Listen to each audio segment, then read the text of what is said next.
Hello hi দার্সেল team, তোমরা কেমন আছো? ভালো আছি। তো আজকের গেমের জন্য তোমরা রেডি? Yes. তো আজকের কি খেলা হতে যাচ্ছে তোমরা কি জানো? No. তো আজকের খেলা জিতে গেলে তোমরা কি পাবে তোমরা সেটা জানো?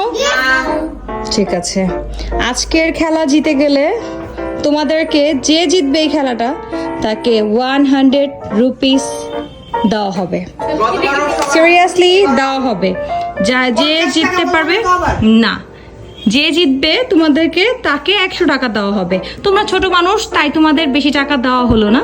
তো তোমরা খেলার জন্য রেডি? ঠিক আছে, তো আমি এটা ফেলবো, যে কালার পড়বে যার কালার পড়বে সে একটা করে বেলুন ফুটাবে, ঠিক আছে? যে উইনার লাইনে চলে আসবে এসে ওইখানে দাঁড়াবা, মানে ফার্স্ট একদম ফুটানোর পর দাঁড়ানোর পর আবার যে কালারটা পড়বে সে এটা ফুটাবে।